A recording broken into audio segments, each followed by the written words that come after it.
New Thought Media Network is proud to present New Thought's Roots and Branches with Reverend Dr. Ruth Miller. Join us every Tuesday at 4 p.m. Mountain Time. Tune in live or watch anytime on our YouTube channel. Discover the rich history of New Thought and its impact on modern spirituality. Join Reverend Dr. Ruth Miller as she shares insights, stories, and teachings that inspire and uplift. Experience deep insights and transformative teachings that connect you to the roots of New Thought. Visit our YouTube channel to catch up on past episodes and join us live every Tuesday at 4 p.m. Connect with us and be part of the journey.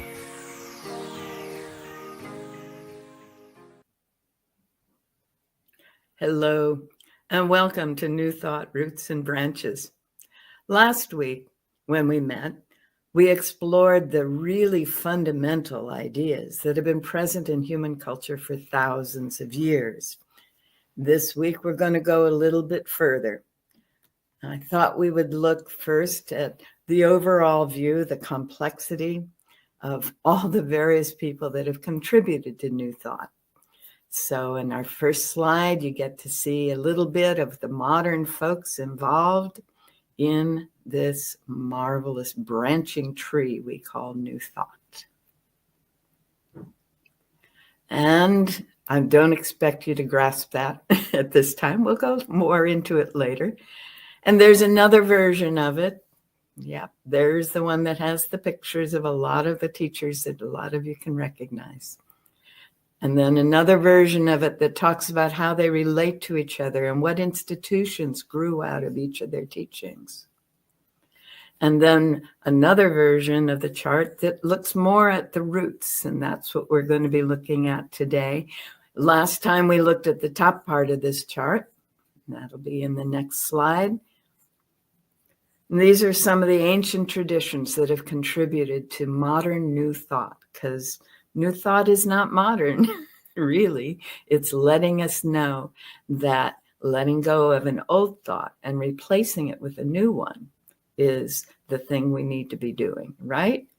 All these ancient traditions have helped people understand that and help people understand some of our basic concepts of oneness, of connectedness, of all the ways that the universe is one whole being of which we are part. Now, this week, we're going to go into the specific people that informed the very, very, very early teachers. And in our next slide, we can see how those folks are connected. These are people who were living in the 1700s and 1800s. Early 1800s, and most of the people that we will be studying will be following in their footsteps. So on our next slide, we're going to introduce us to the earliest of those, Emanuel Swedenborg. And in that process, he's going to have helped us lay out these points. All right, the unity of all that is. The understanding that whatever it is we're looking at, it is all that is. It's part of all it is. The recognition that everything is good in humanity and in the world around us. These ideas that came out of that European period, starting with Swedenborg and going through these other men we're looking at, are going to provide the basis for where Emerson went and for other folks went in the years to follow. We get that fundamental idea that a personal knowledge, a direct communication with the divine, with no intermediary, is fundamental to being a human being. And we see the valuing of nature rather than of materialism, the material things that we have been taught to value. So this whole body of thinking began to emerge in Europe, as opposed to the rest of the world, along about the 1700s. Our first spokesman for this way of looking at it was a scientist, Emanuel Swedenborg, who was born at the end of the 1600s and lived a long life, well to the end of the 1700s. Swedenborgian thinking is still part of some people's lives, and it definitely informed all of the transcendentalists of Europe and later in America. He lived in Sweden. Funny thing about that. His family were miners. They were a wealthy mining family. They owned mines. And so he became a mining engineer. He was on the Royal Institute of Mines. He studied mathematics. He studied physics. He studied all these wonderful good things. He also studied astronomy. So he was very much into the sciences and applying them. And an appropriate scholar in his time also understood Greek, and he went into the ancient philosophers and the modern philosophers as well. At that time, that would have been Locke and Leibniz and those guys, trying to understand the relationship between the physics and the human experience. Well, in 1718, when he was about 30, he published an article that was beginning to attempt to explain spiritual and mental events as vibrations. Now, for us today, that's not at all unusual. Most of us have been hearing that in our world around us. But to be talking about that in 1718 is pretty amazing. A few years later, he published a pamphlet that suggested that the soul and the body are connected. Oh, this was a very big deal way back then. He was suggesting that they were not separate. And, well, it became necessary because of the need to not have the Inquisition burn scientists at the stakes, to have the church deal with the soul and science deal with bodies, physical bodies of all kinds. So nobody really picked up on that except for those edgy sorts of people who identified with Swedenborg. Then, after a number of years, when he'd been wrestling with this idea, what is the soul and how does it connect with the body? And how does what I know, what he knew about gravity and the physics of vibrations all work together? He was having dinner at a tavern, and a strange man showed up in the shadows and seemed to be beckoning him, but he ignored him. And he went home, and that same man showed up in his room, and he came to believe that was Jesus Christ, and that Jesus Christ was calling him to write a book called The Heavenly Doctrine that would reform the Christianity of his day. Now, we're talking Sweden in the 1600s. This is about a little bit after Shakespeare. Actually, we're in the 1700s for this point in Swedenborg's life. So we're about 100 years after Shakespeare and James and Bacon, and those guys were all making things clear in the traditional King James Bible and the Shakespearean plays, and a good deal after Newton and Descartes and all those guys. So they were pretty well established in the culture. It was after the Reformation, long after the Reformation, and Sweden at that time were Lutherans. They were Lutherans of the very dogmatic and doctrinal type. And he felt, based on the work that he was experiencing, the work that he was studying, and the work that was going on inside him, his internal experiences, these dreams that he was having, that Christianity was off the mark. It's not what Jesus had in mind. So he wrote The Heavenly Doctrine. That carried him for quite a while. He ended up writing it and rewriting it over and over again in his life, and finally ended up doing a brief version of it in 1774, one that was called The True Christian Religion. And that was what explained what it was that he was trying to say in the Heavenly Doctrine to the Lutherans around him in Sweden. Notice that 1771 was his last year on the planet. So at that point, I think he figured his life was done. But Swedenborgianism continues even as we go forward in today's modern world. So in our next slide, you can see some of the points that he made.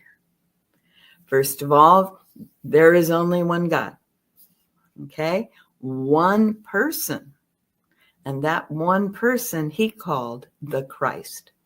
Now, in the Jewish tradition, the Messiah is the person who is so connected with God, so pure, that he can transform and undo all wrongs. In Greek, the term Christ didn't exist, and so they kind of modified the word best, Christos, and applied it to this person that they called Jesu, and we know as Jesus Christ. But the Christ is not the same as the man, Jesus Christ. And a lot of people, and Swedenborg was part of that, Jesus was the embodiment at that time of this person, the Christ, that is all people, one God, one person, and we are all it. He had a number of amazing experiences, mystical experiences. They went on for years, and he described many of them in various books. And in those experiences, he believed and he described going to physical places called heaven and called hell. So he described them in very physical terms. And he had angels as physical experiences. And he also visited other planets. He didn't visit their heavens, but he decided that each planet must have its own heaven, because after all, in an infinite God, infinity is possible, right? Then, as he was trying to describe these things and explain these things, he used a lot of symbols. So I wonder sometimes if his descriptions of heaven and hell in physical terms weren't related to his descriptions of other things in physical terms. For example, as are in the slide, when we look at a city, we're talking about structures and religious systems. Or if we look at, something, a snake, we're talking about something that is evil. So he used physical images to help explain abstract concepts in many ways. And it makes it hard for materialists to follow sometimes what he is saying. The other piece that he really was very interested in was what he called correspondences. And another way of thinking of that is as above, so below, as within, so without. That what is going on in the natural world and the spiritual world correspond. You can count on finding in the natural world what is actually happening in the physical world, and if you're our spiritual world. And if you're focusing on the spiritual world, the natural world will come into alignment with it. So correspondences. The other thing that he encouraged and valued far more than that physical experience is the spiritual. He encouraged people to focus on the spiritual. He was really quite convinced that the spiritual was going to be the basis for all of our well-being. All right. And if you think about what he was looking at, he would explain the spiritual world as nested boxes, if you will, spheres within spheres within spheres. There's the sphere of the human activity, and then there are spheres of higher levels of spirit and higher levels, until finally you get that whole sphere of God, right? So that spheres within spheres to help us understand. And the soul would move from the very human physical sphere to another level, and then another level and another level as the soul went on its journey. He also talked about the qualities that are associated with each of those spheres, and wanted us to see that they tended to show up in dual terms. So in the physical sphere, we're going to see a lot of physical dualities and qualities in pairs, right? Sexuality, for example. But in the next sphere, we get more qualities of faith. Faith being a quality that is in parallel with charity. That is, the extent to which I have faith in my well-being is the extent to which I will experience and express charity. And finally, his main points include the idea that humanity is transforming. It's transforming from the material view to a spiritual rebirth. And he says that that is the best way to read the Bible. Now, Swedenborg, as you saw, was on the planet from 1688 to 1772. We're going to look at the overlaps in a little bit, but our next important person is Immanuel Kant. Immanuel Kant, who was on the planet while Swedenborg was alive, but stuck around a little longer. He was in Germany. A lot of you have heard about Kant, or Kant, some people say, but in German they would say Kant. And he was not a philosopher by trade. He was a mathematician and a physicist. So we have another hard scientist here. He was teaching physics and natural law, some logic at the university, his whole life. That's what he did. And his early papers, even before he was brought on as a physicist, as a teacher, had to do with the relationship between the moon's gravity and our tides. He tried to explain how earthquakes happen. And he had a theory that the sun formed from a gas cloud. I wonder where he got that idea. Our current science absolutely supports that. It was only very late in life that he wrote these papers that he's best known in today's world for, his papers on ethics and aesthetics and metaphysics. And the big one was a huge work, huge work, almost as big as Swedenborg's Heavenly Discourse, The Critique of Pure Reason. Now, he's not saying don't be rational. He's saying if all you're relying on is your rational process, you've got problems, okay?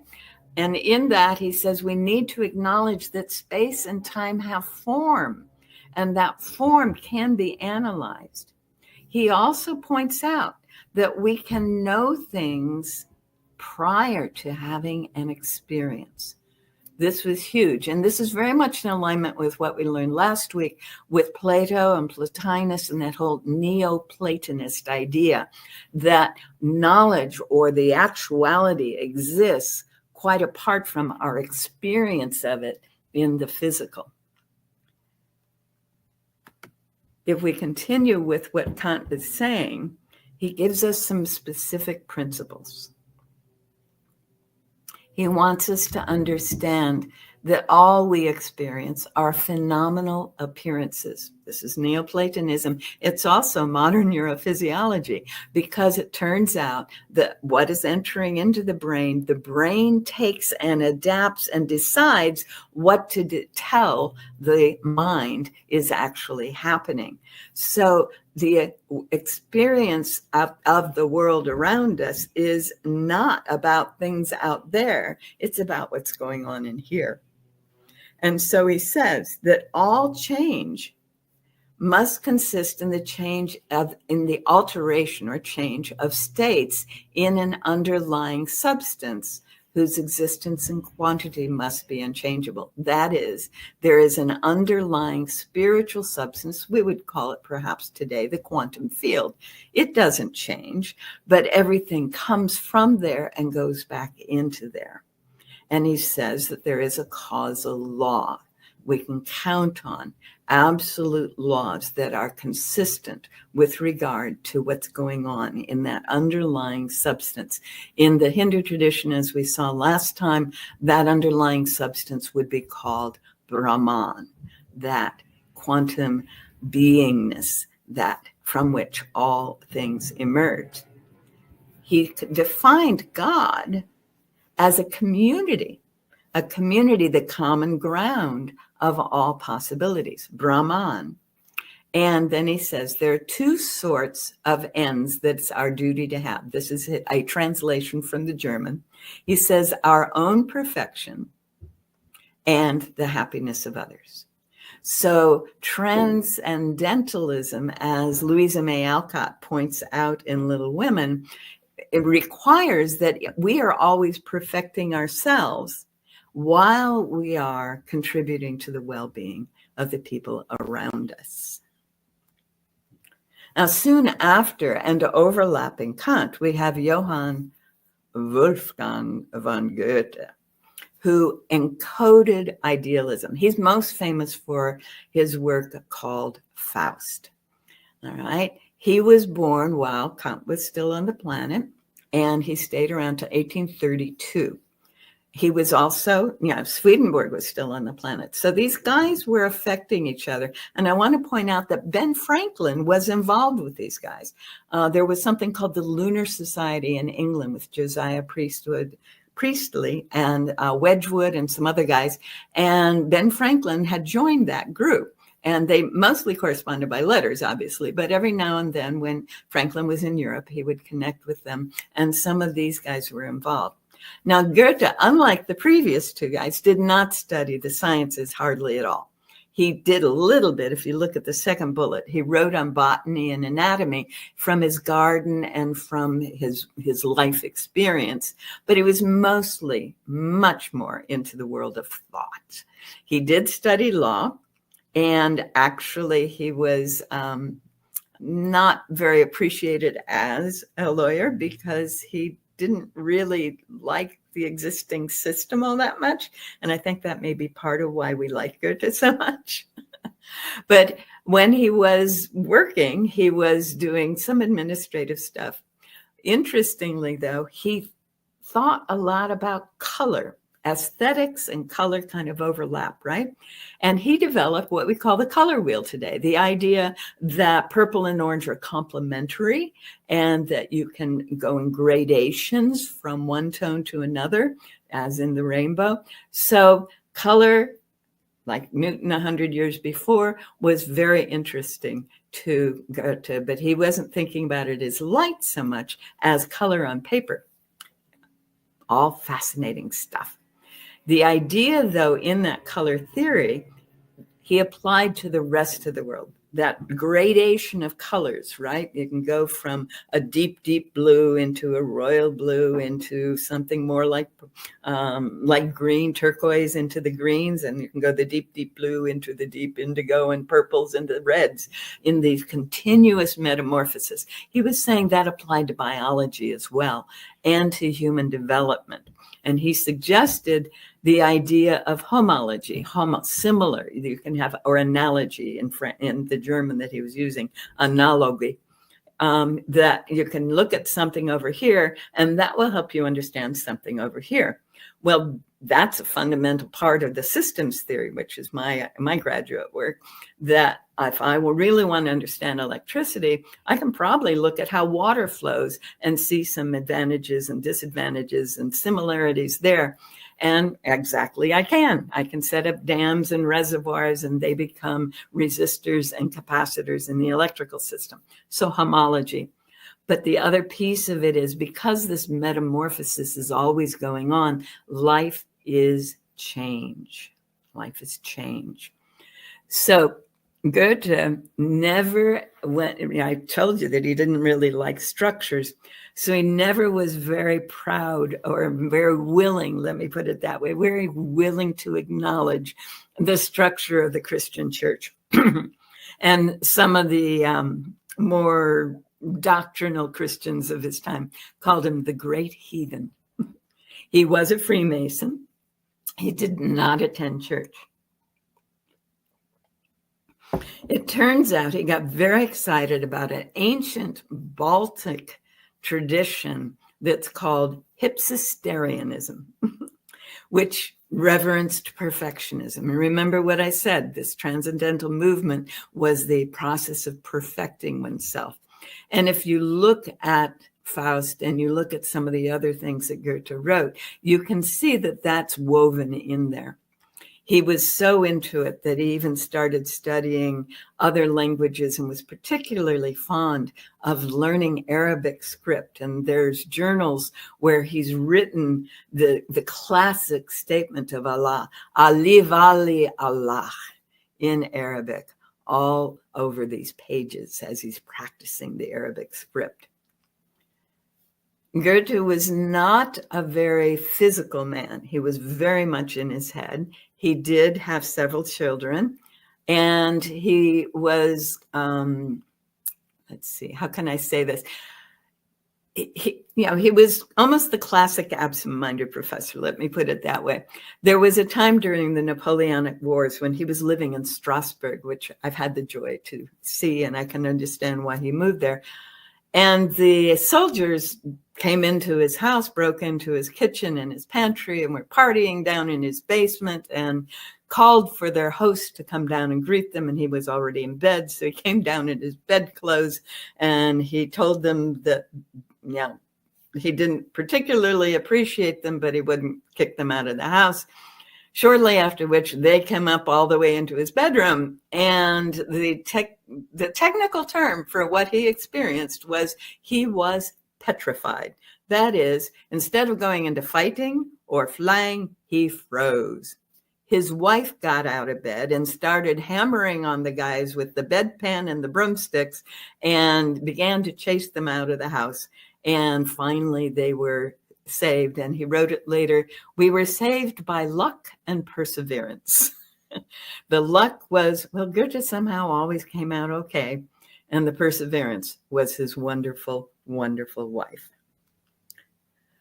So Goethe established this field, if you will, of thinking about how we can be in the world. He had worked with Kant, obviously overlapped him there in Germany, and Swedenborgianism had applied and been spreading throughout Europe for quite a while at that time.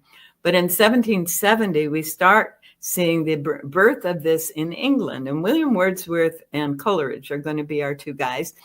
Wordsworth, as many of us know, you may recall some poetry that you had to learn in grade school, right? That Wordsworth wrote. It was transformative. And what was transformative about it is that fourth point, that he used common language in his poems. He didn't try to elevate his language to be very poetic and intellectual. He just used the common language. And that created a wonderful heartfelt feeling that people were not used to in poetry at that point. We're very used to it now. But at that point, it was very unusual. And he was fascinated by what people think, what he thought, where his mind went. He stayed in that field all of his life, all of his poetry, whereas basically the exploring what's going on in our minds, yeah? Interestingly, religiously, he was a conservative, never really explored his religious ideas while he was exploring this nature of the mind and saying that we can be poets in our normal life. Emerson's going to pick up on that a lot. And we're going to go on now to his best friend. Wordsworth's best friend was a guy named Samuel Coleridge, born a couple of years later, died a lot earlier because, well, he was an addict. He got into opium very early. He's another one who didn't do anything with the sciences. He was a poet. He was also a lawyer and kind of a good administrator. Periodically, people would hire him as administrator. When he was in college, he learned about poetry while he was doing, general studies. And his line is, poetry has a logic of its own, as severe as that of science and more difficult. So for him, this was a puzzle. Coleridge, he's the Rime of the Ancient Mariner guy, that one. And he's got this puzzle. He's trying to make it all fit and be the full expression of what it is he's aiming for. Now, he was involved with a group that was trying to create a utopia. And that utopia was going to be in Pennsylvania. They called it Plandisocracy. It didn't work. They weren't able to raise the funds. They weren't able to get enough volunteers, but they were very excited about what that could look like. He also served briefly as a Unitarian minister in a couple of places. But Joseph Priestley said, no, I don't want you to be a minister, especially not a Unitarian. I'm going to pay you some money and you're going to go to Germany and study with Kant, which now Coleridge did. Wordsworth followed. They wandered around Germany together. And so that's where a lot of that transcendentalist idea began to be expressed in their poetry.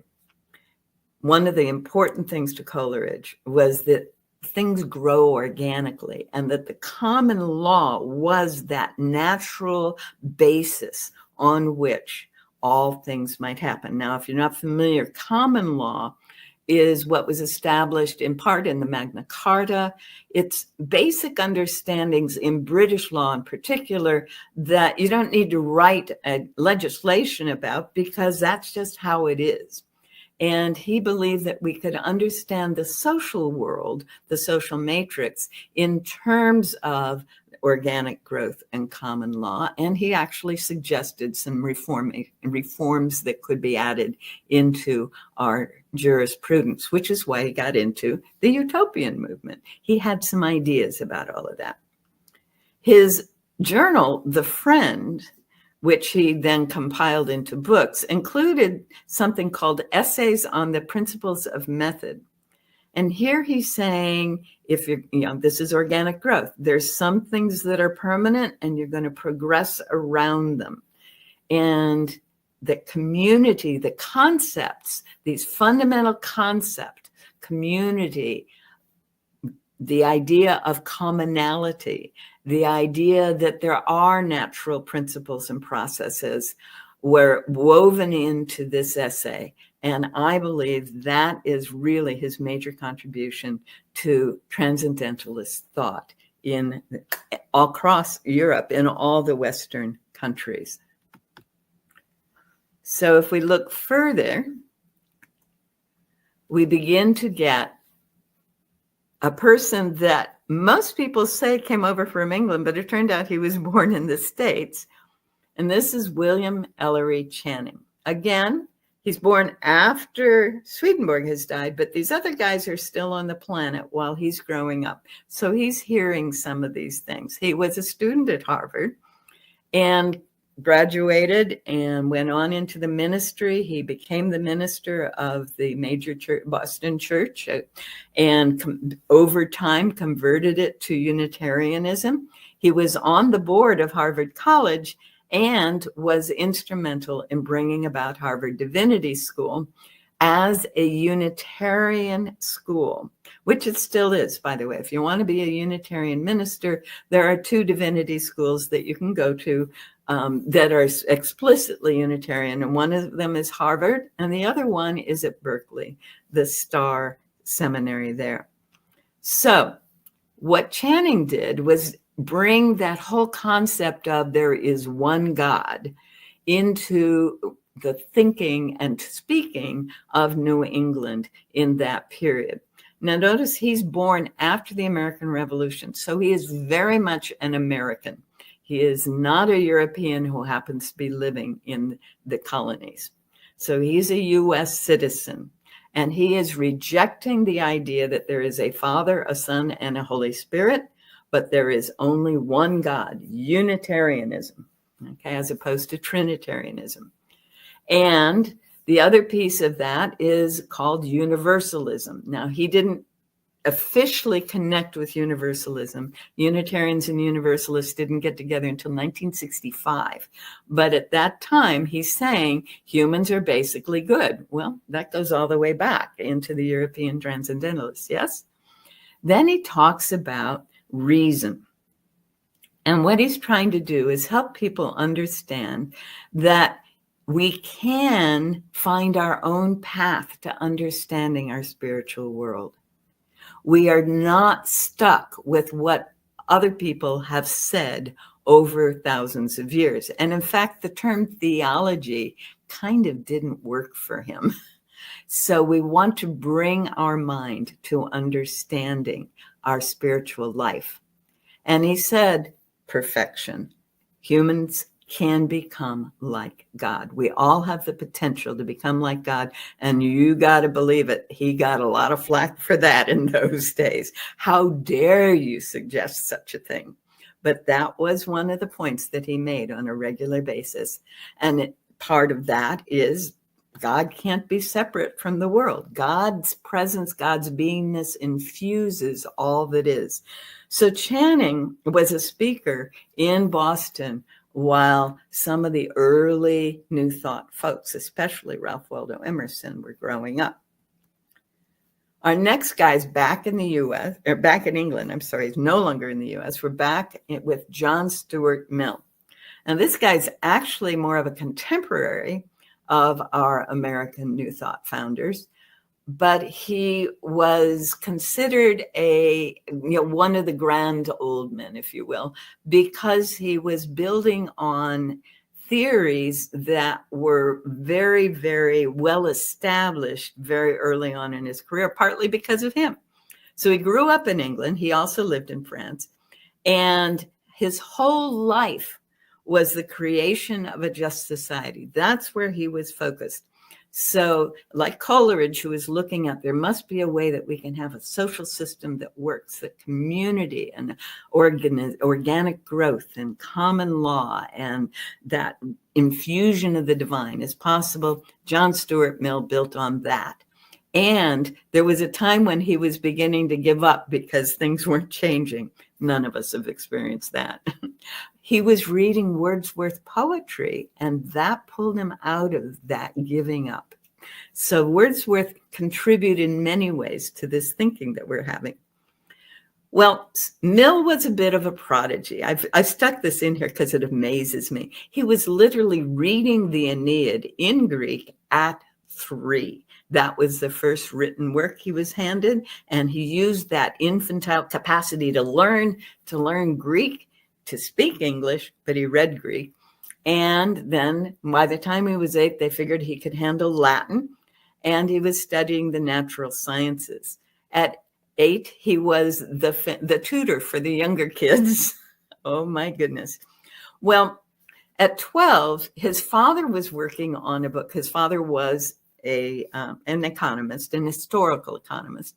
And so he was studying economics with his father, and he was also studying logic. And the economics of Adam Smith and David Ricardo. Adam Smith is that guy that talks about free market and the invisible hand. And in another place, we can talk about his economic models. But Mill was building on that work, and he helped his father write something called The Elements of Political Economy when he was 15. So imagine from 3 to 15, you're steeped in these ancient ideas and you're bringing them into the modern world, working in partnership with your father. It just fascinates me.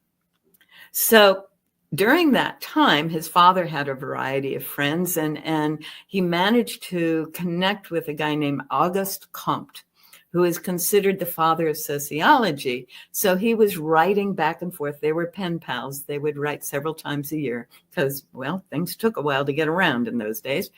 And so what Comte brought to sociology, created it with, was the idea that there is an individual, there are groups of individuals, but they're still individuals.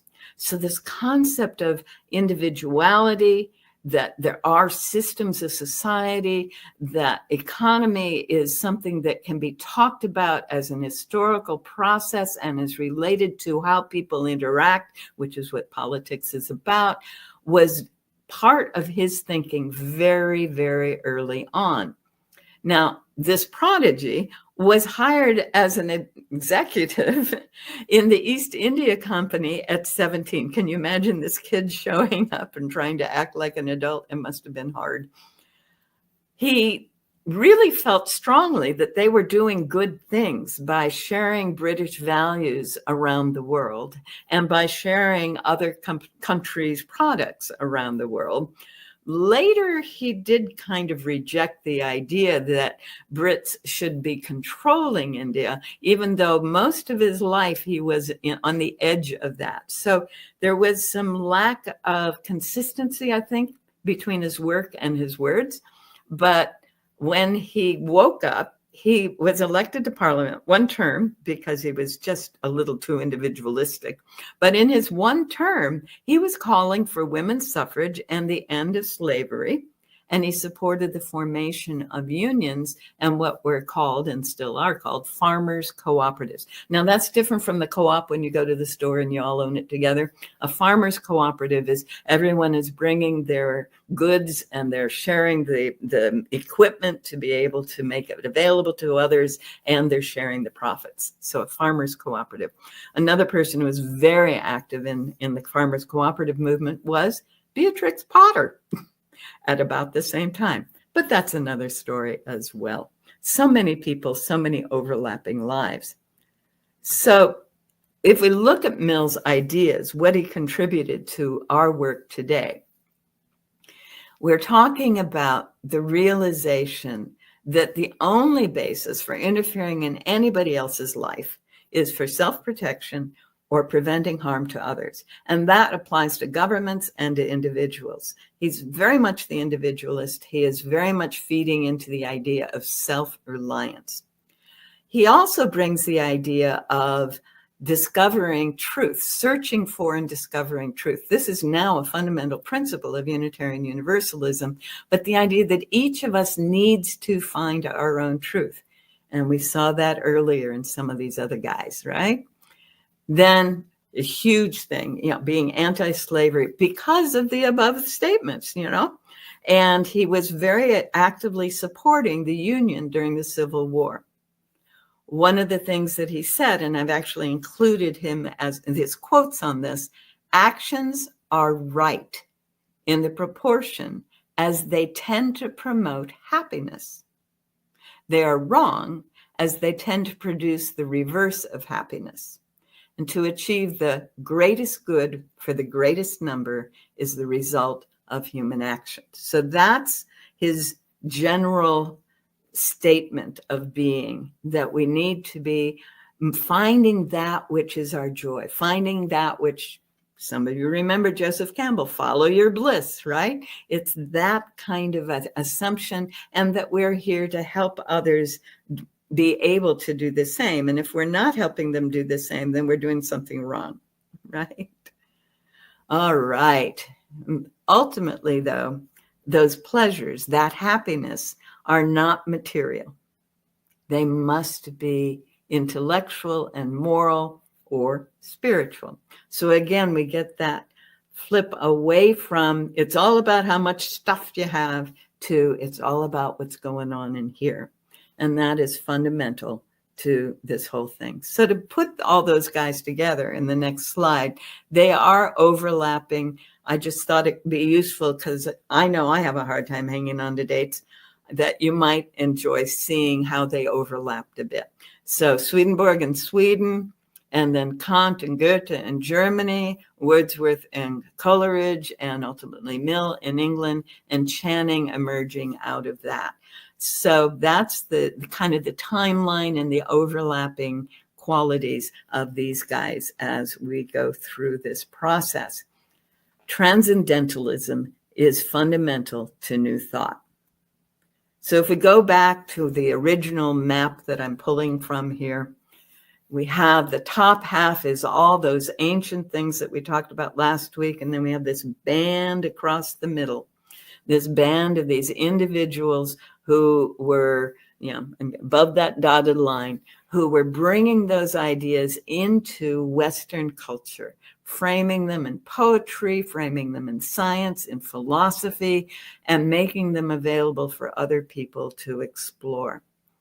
This is pretty much the foundation, the roots of this field, this movement, this way of being, whatever you want to call it, that I've been calling, and most of us call, New Thought. Now, some of you are going to wonder, well, what about, where does unity, where does religious science, where does all that come in? That's all below the dotted line. And we're going to spend the next few months going through the lives of all those good people. So that's what this program is about. And I'm hoping that you will start to have the experience of living some of these ideas. These guys worked really hard to put their ideas across for us in many, many different ways. And we have been the benefactors of their work. And for this, I am eternally grateful. And I think you will be too, as we go forward, looking at the lives of all these good people. Thank you so much for joining me here on our second episode of New Thought, Roots and Branches. Have a wonderful, wonderful time as you explore your inner world and know the truth of your being. For so it is. And so I say namaste. The divinity in me beholds the divinity in you. Thank you very much.